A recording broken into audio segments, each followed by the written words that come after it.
Welcome back. Okay, good start. All right, David, do you have any more words of encouragement for us? Not many. Welcome back to Hoops HD.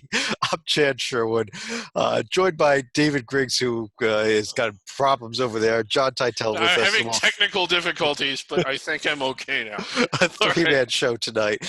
Um, Yeah. this is a show that where we go over everything and anything that is going, anything and everything that's going on in the college basketball world, and what we like to do is go through all the major conferences, review the games that went on the past week, and look at some of the upcoming schedules. But I like to start these shows, even though there's just three of us, let's do it anyhow, with a little blind resume.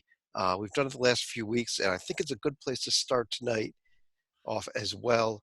If we can get Okay. some screens up here. Here And we go. we Blind always resume time. and we can always figure out who it is. Yeah, you guys could probably figure out what it is, but here is the two teams. The team on the left there, when you look at the metrics, the metrics are a lot better on the team on the left. On the other hand, when you look at them, they both have two bad losses, both at home.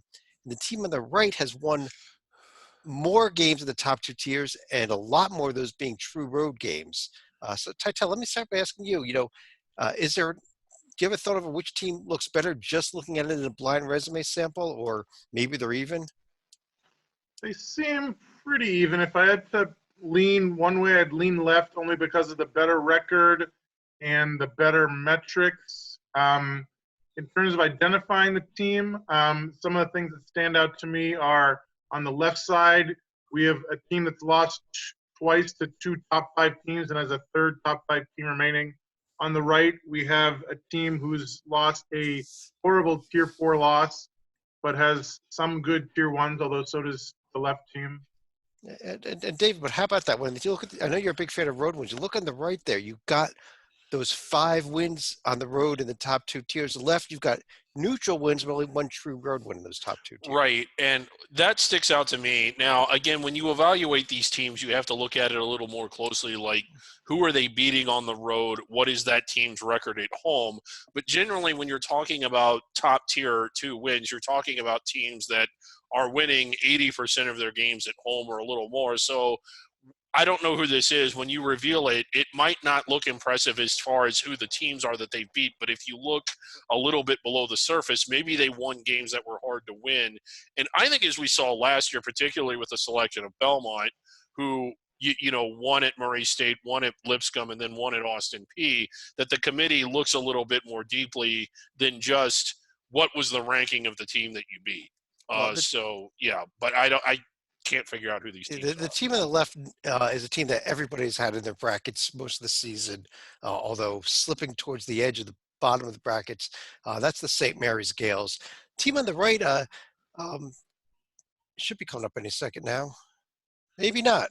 Maybe we're going to go to We're replay first just here. off to a great start here. Oh, There it is. How appropriate that they're looking at replay. Oh, there it is. The replay is over, but the team on the right, Titel, the South Carolina Gamecocks, a team we have not discussed much this year. And I know you may even have a few thoughts on this team as we pull up a team that's won 3 straight now heading into this week's 2 big games this week. I do have some thoughts. First of all, the reason we have not discussed them earlier is the loss to BU and the loss to Stetson, which are very hard to overcome. Obviously, beating Kentucky will certainly help. As far as Frank, he's gotten the job done. They started 8-7, including that home loss to Stetson, which is almost inexcusable. They have won 8 of 10 to improve to 16-19 overall. Big Saturday coming up when they host LSU. They do not have to face Kentucky or Auburn again until the conference tourney, which is good news. Top 15 in the nation at guarding the three-point line, bottom 15 in the nation at making free throws. Those are not going to both cancel each other out. I think that they're going to get bit with the free throws. The key is freshman guard Jermaine Cousinard. When he starts, they're 8-2. When he doesn't, they're 8-7. I have a question for you, Taitai. You said that it's good that they're not playing Auburn or Kentucky. When you're sort of straddling the bubble like this, don't you sort of could you argue that it's bad that they're not playing those teams, because those are the types of games, if you were to win them, that could really slingshot you forward? I mean, beating Georgia at home just isn't going to make much of a difference. How about winning at Mississippi State, though, which they've got to do before LSU did? Oh, yeah, that's certainly good. Yeah. I mean, I'm not – they certainly have Okay. chances to make cases for themselves. Alabama, another big game. Alabama, not a tournament team, but a game that if you beat them there, you should get credit for because they're good at home. It's a valid point, and I think that when you are a bubblicious team, you do need to have some tier one on your resume, and obviously you're not going to get that by playing at Vanderbilt. But the fact is, I don't think they can beat Kentucky again. Obviously, they have once, but I don't think they can do it again. I don't think they can beat Auburn, although you never know. So the fact that they have these non-Kentucky and Auburn games coming up, if they win all 6, they're looking great. Even if they lose LSU and can win the other 5, they're okay. If they go 3-3, they're cooked. I think 5-1 is realistic with this schedule. And I think the big game is the game before the LSU, that game at Mississippi State. Kind of a bubblicious game, a Mississippi State team that's, let me pull up the SEC standings here, but a Mississippi State team that's still in the hunt for a bit, at least, David, as we get these standings up on the screen. Yeah. In the hunt, coming off of their win at Arkansas over the weekend, an Arkansas team that is fading fast. So Mississippi State, a little bit of Arkansas in reverse. Arkansas really had it going early, and their motor is stalled out. Whereas Mississippi State, they sputtered along, but they still have work to do. But they are playing better now than they were in November and December. And if you look at some of those early games that they lost, had they been playing then like they are now, they probably don't lose them, and they're probably pretty far inside the bubble. I see Titel here in the chat. A big game at Florida comue up. Is that right?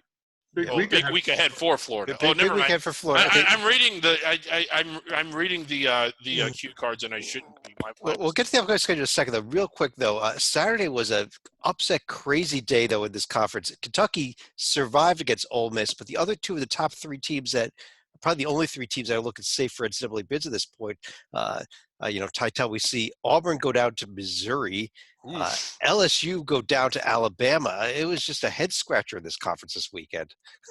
It was. I mean, I think that it's really up for grabs once you get outside of Kentucky and Auburn. I'm still not sure if I believe in LSU, and obviously Auburn did not look good. But I think this has. If I have to set an over/under on bids, I'll set it at 5 and not feel super confident about 5, but I think they will get 5, but I'm not super confident. I'll take the under on that. I think it's I'm like taking 4. the under on that. I mean, Florida's the other team there, as you mentioned already, David. This week they're going to be hosting Arkansas and at Kentucky. They go 2-0 this week, and I think they're pretty solid at that point. But that's a tall order. Yeah, but what if they do 1-1? Arkansas, a team that's fading, and a bad road team. So how much credit? I'll tell you what. If they go 1-1, but they lose the Arkansas game and win at Kentucky, I'll take Florida. Oh yeah, I think that's better. But if they beat Arkansas, then they're beating a team that's behind them. So does that really move you forward? And if you lose to Kentucky, you're losing to a team on the road that is superiorly ahead of you. So does that really hurt you?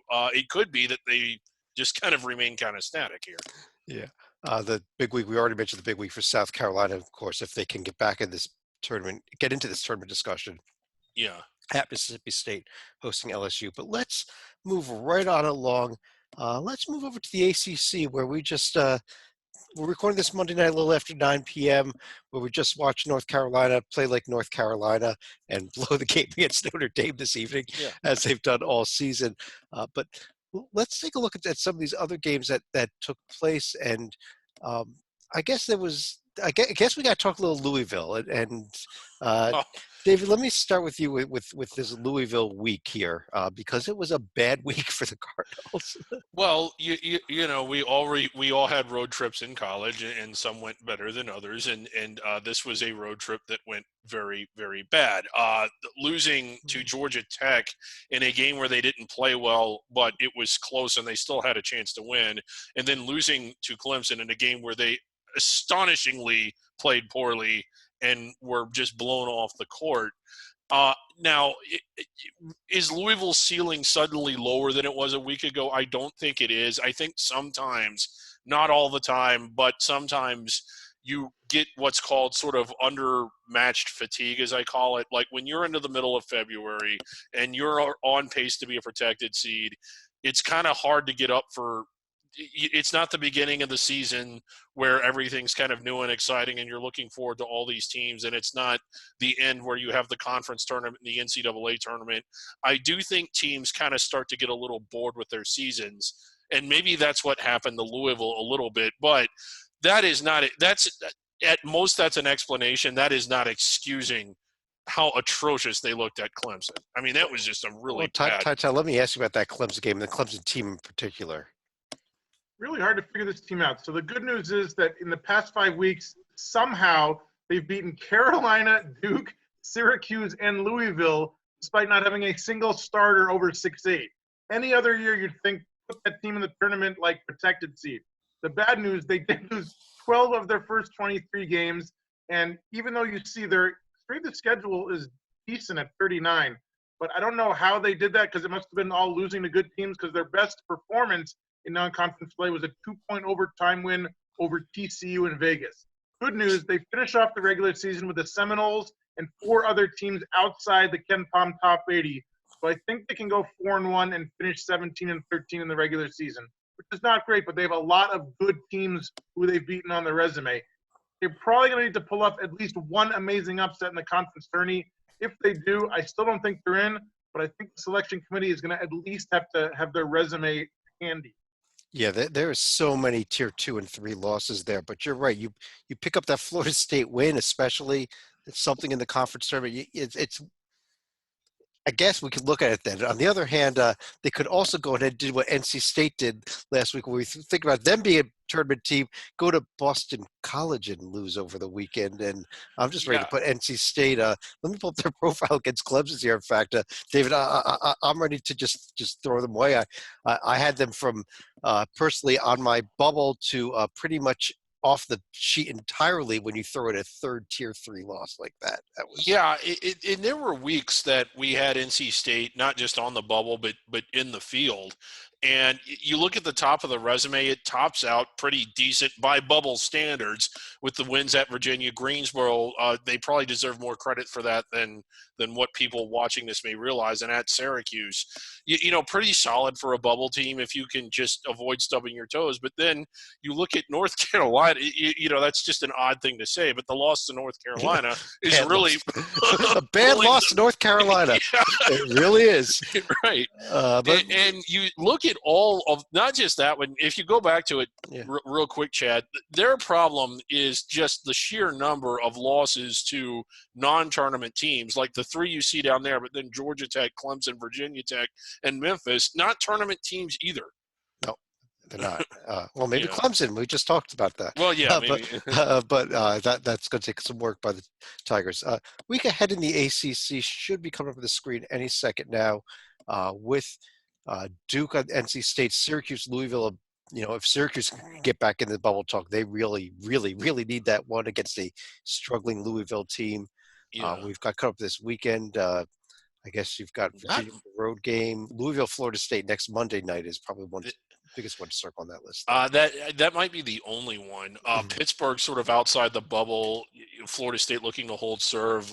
Syracuse, perhaps if they win that, they're back in looking to hold serve. Virginia looking to hold. I mean, you don't really have any games to where there's a whole lot at stake other than teams trying to hold on to what they already have. All right, let's keep things rolling along here. Let's take a look at the Big East, where we had a rare Monday night Big East. It used to be big Mondays, you know, big night for the Big East Conference way back. But Xavier found a way to get by St. John's in a game they really needed, especially to get that conference record up close to 500 finally.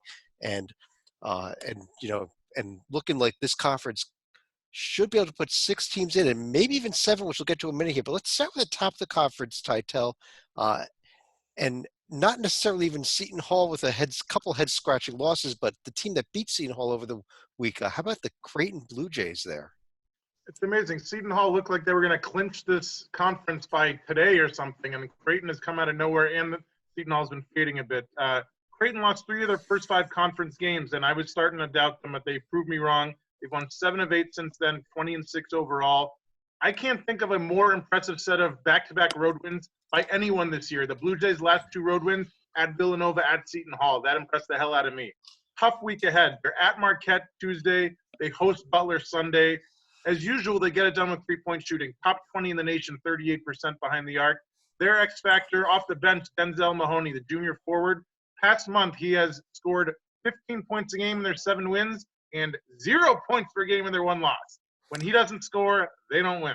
Yeah, I'm just loving this Crane profile right now, too. When you look at the fact they've got 4 wins away from home against the top half of Tier 1, that is as good as anybody in the nation probably right now. For sure. I mean, they've got 6 losses, so that doesn't put them in the one line discussion, but they're in the protected seed discussion definitely. David, I want to talk about another team though that had a huge win because the old factor of, hey, let's be missing a couple of our best players and make us play better. Georgetown Hoyas go to Butler without Yurtseven, without one other starter, and I think they had they actually got a couple guys that they picked up off of campus to go with them on the trip to play this game, did they not? They're getting close to that point. And the other remarkable thing is that they led tip to buzzer. I mean, you want to talk about a team that is as tough as nails. I don't know if they can get there because they've just been hammered so much with off the field or off the court incidents and injuries. And I mean, Tytel last week accurately described their bench as just a rubber band. And a paperclip.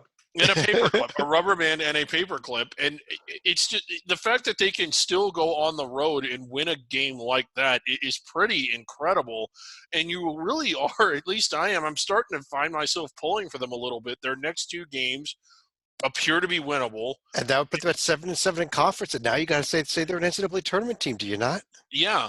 And can they hold on down the stretch? Like those last 2 are really tough. The Creighton and Villanova really game. Tough, actually. Well, yeah, the last 6 are really tough. But to close back-to-back games against Creighton and Villanova, 2 teams that we just got kind of done discussing how good they are, and then you figure the Big East tournament, if they can't get into the quarterfinals with such a slim bench, are they going to run out of gas by the time they get to their second or third game?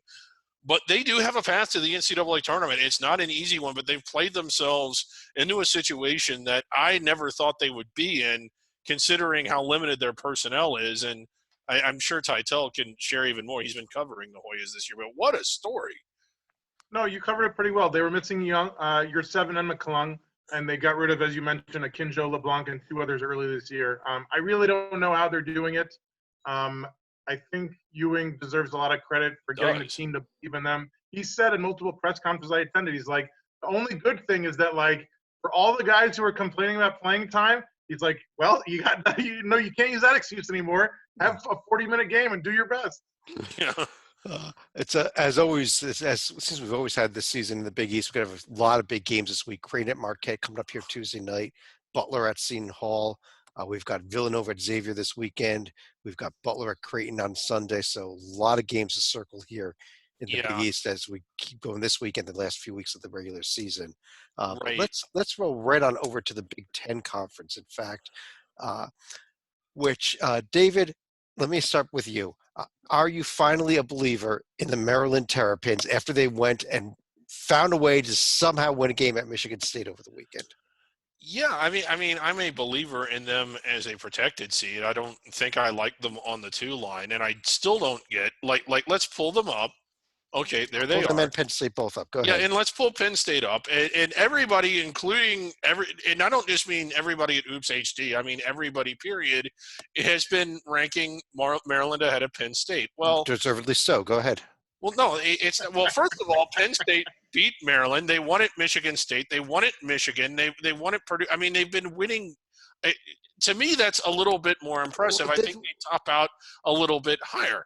But David, first of all, when you look over at Maryland, they don't have any losses outside of Tier 1A. You've got 3 of those on the Penn State roster resume. You've got 3 losses, including 2 losses to a loss to a Minnesota team and a loss to an Ole Miss team that are not going to be in the NCAA. Michigan, you got to win at Purdue. A win at Georgetown. You have 3 Tier 1A wins away from home on Maryland. Same amount of wins away from home on Tier 1A they have on Penn State. All you've got, the only thing I'll give you is that Penn State beat Maryland, but they beat them at home. And you said home wins don't count. That's your own argument. As much. Home wins don't count as much.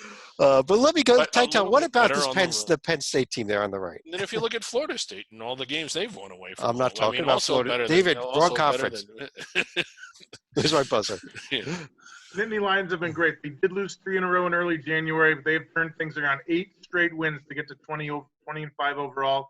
Each of their next 5 are against possible tourney teams in Illinois, Indiana, Rutgers, Iowa, Michigan State. So they will be tested down the stretch. What's amazing, much like Georgetown is winning with guys injured, they've done it without their sophomore shooting guard, Myrion Jones. He's been out the last 3 games with an unspecified illness. Hasn't stopped them because senior big man Mike Watkins, super efficient this month. 11 points, 9 boards a game, that's fine. He's only had 2 turnovers all month, and he's doing it in 19 minutes a game. It's not like Georgetown where he's playing 40 minutes a game. He's doing this in half a game. And lastly, Chad, is the Maryland at Rutgers game going to be the game of the year in the Big Ten? Oh, well, I'll tell you what, if Rutgers beats Michigan this week, they're coming up Wednesday night here, they're playing Michigan. That could be the game for Rutgers getting the NCAA tournament bid.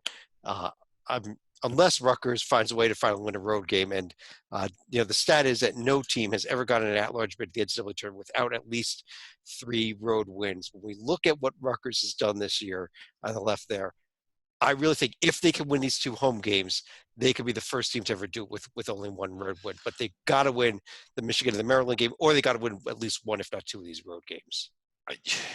Winning 2 would pretty much put them in. And you got to figure they're not going to win at Penn State, so it's got to be win Wisconsin and Purdue, or win one of Wisconsin, Purdue, and win 1 or 2 games of the Big Ten tournament. Okay, Chet, don't ask me how I know this. The trivia is 3 wins away from home and 2 – like there's been teams with 2 road wins to make it, but they won additional games away from home, either in the conference tournament or – So split those 2 and win the conference tournament game would get you to the 3 then. Yeah, it would.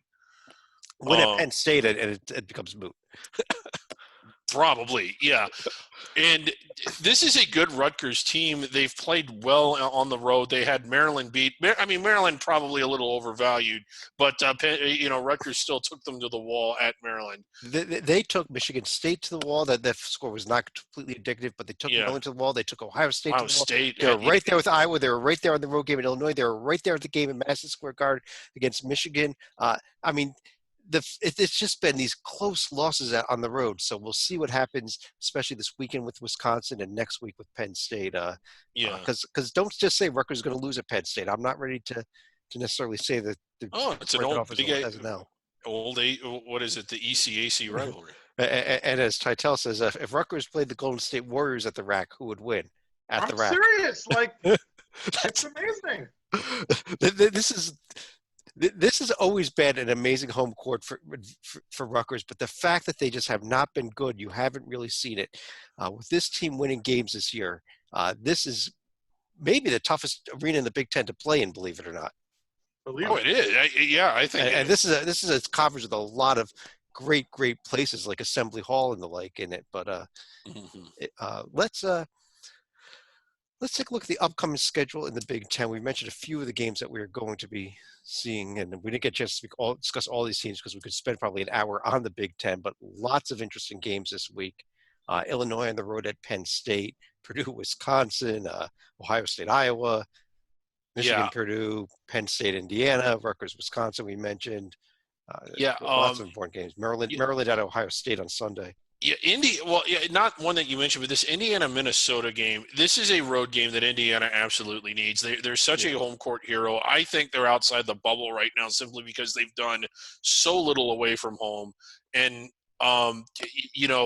that is probably one of their more winnable home games or road games, remaining. Yeah, if you look at the net, Indiana well below Minnesota, well below Purdue. But, when you look at the overall record, there's reasons to keep Minnesota and Purdue out. At least Indiana has the good overall record. But you're right. They need wins, road wins, things that'll bump that net up because that 63 net is a little rough to put in the tournament. Let's jump over to the Big 12, where as we are recording this, we've got a game going on. It's what do we got? Iowa State and Kansas. I think Kansas has a lead here in the first half. But let's start with, I guess I've got the number 1 team in the nation in Baylor. We got the number 3 team in the nation in Kansas. And beyond that, Titel, we had a West Virginia team that a couple weeks ago was right there with the committee on their bracket revealed. Maybe not quite there if we did it again this weekend, though. Correct. This one can be explained away, though, as you look at the strength of schedule column. Kansas won, West Virginia 2. It's not that they're losing to tier 4 teams. They're losing to the best teams in the country. They were 14-2 just 1 month ago. They lost 4 straight road games to fall to 18-7. And, of course, no shame at all in losing consecutive games to Kansas and Baylor. Good news is their freshman power forward, Oscar Tshiebwe, he's playing like McDonald's All-American he is. Against those two number 1 seeds, 13 points and 10 boards in the losses combined, average. They got 5 winnable games left, so they could be 23-7 when a 1-loss Baylor team comes to Morgantown for the regular season finale. That will be amazing if it happens. Number 3 in the nation at defending the 3-point line, under 28% allowed. Unfortunately, number 311 in the nation at making threes, just over 30%. They cannot make a three to save their life. Good news, only 1 senior among the top 9 in the rotation, so the future is almost as bright as their net ranking, which, as you can see, number 10. Yeah, and David, the Big 12 and probably the last 5-6 years, it's always been, are they a 7-bid team league? Are they an 8-bid league? Are they a 9-bid league? Lots of bubble teams. I think we've got a clear-cut 5 bids here. And I mean, the only question maybe if Oklahoma falls apart, they could slip out. But I think the top 4 are very solid, maybe even the top 5 at this point. I think 4 solidly in. Oklahoma is in, but they're sort of in that range between being inside the bubble but not in the top half of the bracket sort of range. So but nobody else really has a shot at this point from the bottom 5. Yeah, I would agree. I mean, unless they win out to the championship game and beat, just going on an unbelievable tear. Somebody goes and wins at Baylor or at Kansas, it's a different story. But right, yeah. If Iowa State comes back and wins this game tonight, we can talk about that. But I don't think it's going to happen. Probably not even then. But but is Oklahoma? How safe are they? Because is holding serve going to do it? Or let's pull up their profile real quick here. Yeah. We got a moment, and then I want to look at because there's a lot of good games coming up in the Big 12 this week. Yeah. Beyond the one that we're watching right now, where. But if you look at Oklahoma, they've got Baylor at home this coming up in a couple nights here, which is one of the big games we got this week. They got the trip to Morgantown, but then they got probably 4 others that they really should win. So yeah, I think they're safe if they win those 4. So Texas Tech a tournament team, but I think you could beat them at home. Yeah. So I mean, if they beat Oklahoma State, Texas, and TCU, is that enough? I think that gets them to 9-9. They might need to avoid a loss in their first tournament game or something like that. But you lose to TCU in the Big 12 tournament, you're going to be sweating things out. You lose to Baylor in the Big 12 tournament, you're not going to be. But they might need 4 wins to feel safe at this point. Okay, yeah, fair enough. All right. But it could be this week. If it's this week against Baylor, they should feel real safe. Yeah, I mean they should feel pretty safe. But Titel, it's actually a huge week for Baylor. After the trip to Oklahoma, they're hosting Kansas on Saturday. Yes, unfortunately, that has all the makings of a trap game tomorrow night in Norman, but I think they'll be okay. As you said, Oklahoma is sliding. I think Kansas at Baylor is on the short list for games of the year, though. 2 number 1 seeds, right? Yeah, yes. I think it would be. Yeah, I think the first one was. And but I mean, and it's one of those games that I think it's more of a showcase game than a stakes game, because at that point, I think regardless of how it plays out, they would both be on the 1 line. Yeah, I don't think either one that falls off the one line for losing this game. But but Baylor goes 0-2 this week. It could be, right. They could be at the point where they're down towards the bottom of the 1 line. Right. Yeah. And let's jump over to the Pac-12 conference, and a conference that I think I think it clearly is way better than we've seen in Pac-12 in recent years. I think we've got 3 teams here in Colorado, Oregon, and Arizona that'll be.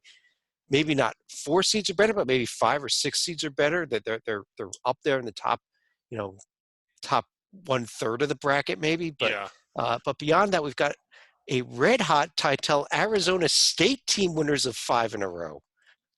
I don't like to admit it, but you are 100% correct. So they lost 3 of their first 4 in conference, mostly because they had a front-loaded schedule. They played Arizona, Oregon, Colorado as 3 of their first 4 games. The good news, they survived. They've won 7 of 8 since then to get to 17-8 overall. They do not face the Buffaloes again since they opened the season against them in Shanghai. They do not face Arizona again. We're not going to talk about how that game worked out, the rematch. They do host the Ducks on Thursday. That is going to be tough. If they win that one, They are looking solidly on the right side of the bubble. We shall see. Junior shooting guard Alonzo Verge. He was scoreless against the Ducks in their first game on January 11th. Since then, he's been great this month. 5 wins, 20 points a game in those 5 wins. But the thing is, can we just agree to pencil them in for the first 4, a.k.a. the Bobby Hurley? That's all they do. That might be where they're headed, especially with the Oregon schools at home this week, and the trip to USC ahead still. So there's some tough games there. Arizona was on the same exact remaining schedule, of course, the way the Pac-12 schedules. But how about Arizona's come to life here? I think they've won their last 3 games on the road. That was the one sort of sticking point that they've kind of overcome. And there's only one Pac-12 team that has 2 road sweeps so far this season, and it's Arizona with the double Washington and the double Bay Area games. Go ahead. But yeah, you look at the way that their schedule's playing out. All those remaining games are winnable. Now, at USC is going to be rough, and certainly Oregon at home. But Oregon, not the best road team. I think Arizona can really finish strong and enter the tournament with a big head of steam. A little off script here, Chad. Not a team that we're looking at all, really, for being on the bubble, but UCLA much improved as the year has gone on. I know that he's a little Yosemite Sam, and we all kind of like to laugh at him, and he never ever seemingly could ever get past the round of 32.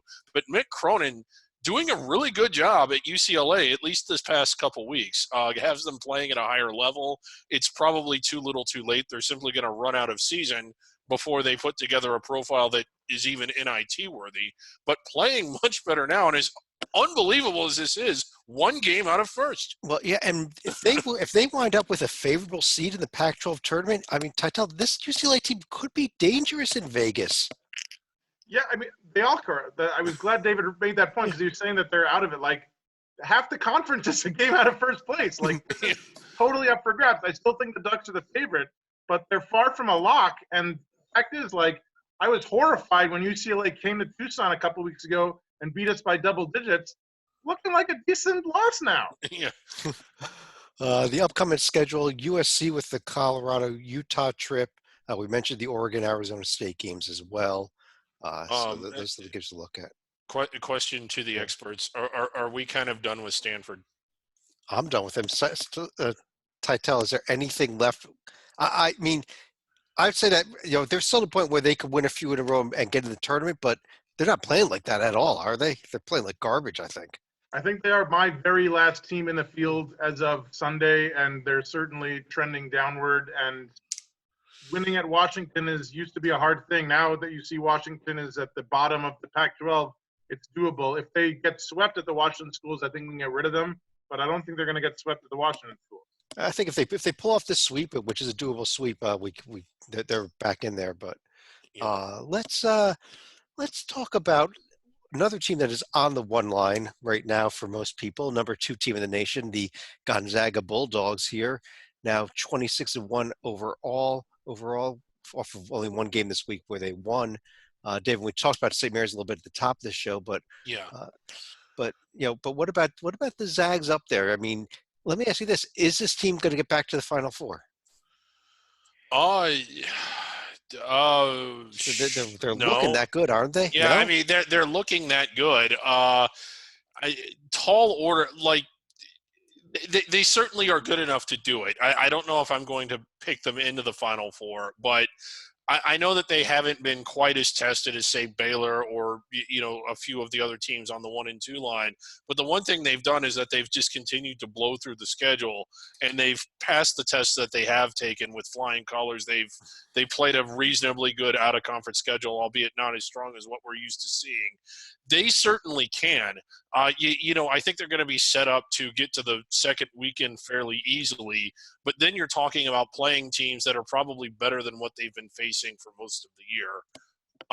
But I don't know. You look at that, like, that's a pretty damn good They've resume. done a lot, but their biggest remaining test, they got 2 big tests left. They got a home game 10 this season with St. Mary's, but Titel, before that, they got this weekend the road trip to BYU, and this BYU team, how dangerous are they? I think more dangerous than I thought they were a month ago. I mean, They're 21-7 after a 1-point win on the road at San Diego on Saturday. 6 straight wins. I assume they're going to beat Santa Clara at home on Thursday to make it 7 straight.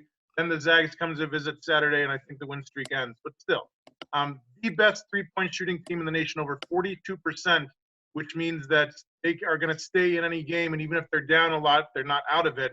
The reason they lost by 23 at Gonzaga last month was because they only made 6 threes. That's not going to happen all the time. Senior point guard TJ Haws, he's great. He's arguably only the third best BYU player in his own family. His brother Tyler is the all-time leading scorer in BYU history, and his dad Marty was an all-WAC player at BYU. But he's the best player in the Haws family this month. 15 points, 7 assists, 2 steals a game in February. Yeah, and I really like the profile of those 2 non-conference wins with Utah State and Houston looking better and better as well. Yeah, cracking the rankings, which does matter. I think. Yes. Thank you for pointing that out. They didn't make it in the Coaches Poll. They did crack the AP today at 23. Yeah, I had actually noticed that until you mentioned that, David. Yeah, and okay, for all you bracket gurus, it's not on the team sheet. I know it's not on the team sheet, but the NABC committee basically works the same as the polls, so it matters. It's an indicator of what the advisors are going to say about them. Am I wrong? No, I'm not. Yeah. I'm never wrong. A couple of the games this week. Gonzaga hosting San Francisco before their trip to BYU. St. Mary's pair of must-win home games against Loyola Marymount and San Diego. We talked about their bubble, them being bubblish at the top of the show. Okay, David, let's move over to. Well, wait, let's talk about St. Mary's real quick. I'd we raise my did hand at the top. if I- Go ahead. Okay, but Just go back to the start of the show. Watch what David said about them. All right, have they done it? I don't understand why you all like them so much. But okay. Let's go over to the conference that has the only undefeated team in the nation. And of course, we're talking about the Con Expo, Con AGG, Las Vegas, Nevada, March 10th through 14th. Register now. Yeah. This is going to be a great event. We're going to be seeing here just a few weeks away. Yeah. Look at these tractors. Look at these front end loaders. At that. Yeah, and we can Case, John Deere. I mean, everybody's there. Oh, yeah. We want to talk basketball though, David. Yeah. How about San Diego State? Next week we are registering on the air. San Diego State. We looked at them as having 2 big tests left. Game to end the season at Nevada and the game that they played Sunday at Boise. They passed that test at Boise. To say they passed with flying colors is an understatement, David. This is a phenomenal team. This team is potentially Final Four good. They are one of the best defensive teams. I mean, they just smother everybody. And I know they haven't really played any high octane offenses in this conference, but they are so good. And it's going to be fun seeing what they can do over in New York City when the NCAA tournament starts. Well, we'll see where they get sent. But I tell the other team in this conference that, I think if San Diego State just wins the table, this may be a 1-bid league. But if San Diego State gets upset in the conference tournament, it'll probably be by the team in second place right now. But how about Utah State? And can they make the field without winning the auto bid? Very tough, but you see the 41 net ranking. That's going to keep them in the conversation. 21-7 after a 12-point win at Fresno on Saturday. 4 straight wins. Good time of year to be winning multiple games in a row, obviously. They got 3 cupcakes to finish the season, so they should have 24 wins entering the conference tourney. They're not going to lose games at the free throw line. 77% is top 20 in the nation. They also only have 2 seniors in their rotation, so I think the future looks bright for them as well. Sophomore center Neemias Queta, he was up at the start of the year. He missed 12 of the first 16 games. He's been great the past 4. 16 points, 9 boards, 3 blocks a game. I think they are legit. Yeah, can we pull up Colorado State real quick, Chad, right next to Utah State? And the reason I'm I'd like to point something out here. Colorado State kind of white hot a little bit right now. And you see, their home record 10-4 on the surface isn't that impressive, but that win that Utah State had at Colorado State occurred during a stretch when Colorado State had won, was it 7 out of 8 or 8 out of 9 or whatever? They've been red hot, yeah. Yeah. So in the committee, while on the team sheet, it doesn't look as impressive as it probably is. And if the committee's doing what they're supposed to do, which I have no reason to think that they're not, they're going to know that and maybe give them a little more credit for that win than what it appears on the team sheet. I'll tell you what, if Utah State ends up being the top team out or the second team out, they're going to look at that game at Boise that they lost in unbelievable fashion, Yeah. where they Oh, blew it. Boy, they had one of the greatest collapses I've ever seen in the final minute of a game, and then lost it in overtime. And I that turned may it be over. I missed it. that may be the game that costs them. But I think it'll be real interesting. It's going to be tough for San Diego State to beat this Utah State team for a third time if they meet in the Mountain West Championship game. Yeah. Uh, Upcoming schedule in the Mountain West, we kind of discussed the most important games already. San Diego State, their game is only one game this weekend. They're hosting Vegas on Saturday. Let's jump over. We got a couple more leagues to go through real quickly. Let's talk about the Atlantic 10, uh, where we've got Yes. Dayton sitting here at 12-0 now in conference. We thought we had a huge game coming up with them hosting Rhode Island last week, and it turned into a Dayton destruction. And Dayton had Well, more trouble with UMass over the weekend than they did with Rhodey. Well, how about you got to give Rhodey some credit. I mean, Dayton jumped out to a 17-point lead, and from that point on, it was neck and neck, and I think the final score was 16. So, I mean, Rhodey played him even for 37 minutes of that game. They finished on a 67-66 run and still lost the game. Yeah, they did. Dayton is stupid good. Even when they don't play well, they still end up winning, which is what we saw over the weekend with them. I think that the committee is going to put them on the 2 line. I don't know if that's where I would personally have them. I know that that's where most of our committee's been putting them, and like where I think Titel's been putting them. But I mean, despite not having a win against a team that's probably going to be in the top half of the bracket, they are just blowing through everyone. Well, they are, and a lot of us have been putting Rhode Island in as well. But Titel, is there a third bid to be had here in the Atlantic 10, and maybe from the Richmond Spiders? So you guys have been talking about Richmond the past couple of weeks, and I've been shutting it down because they were missing Blake Francis, their junior shooting guard and leading scorer, with a fractured sternum. I thought he was going to be gone for another month. Good news, he's back. He missed only 6 games, and he's averaged 15 points a game in his past 3 since returning. So I'm starting to believe 19-6 after a huge win over VCU on Saturday, 4 straight. They only had to face Dayton and Rhode Island once each, which is good. If they win out their final 6 regular season games, which are winnable because they don't involve Dayton or Rhode Island, they're going to have 25 wins entering the conference tourney, which means you have to consider them. 41st in the nation with 36% from behind the arc, and 41st in the nation by allowing 30% from behind the arc. They're equivalent. Sorry, go ahead, Titel. They also start 5 juniors. So if Obi Toppin heads to the draft, I think they're going to be the conference favorite next year. Yeah, and if you go back real quick, Chad, I mean, with the 25 wins, there's only one loss on that resume that smells really bad, and that's Radford. And you talk about beating Wisconsin and Rhodey away from home. I think that you put them in. I think that if they win out, which they can, all those games are winnable. I agree. I think Richmond gets in.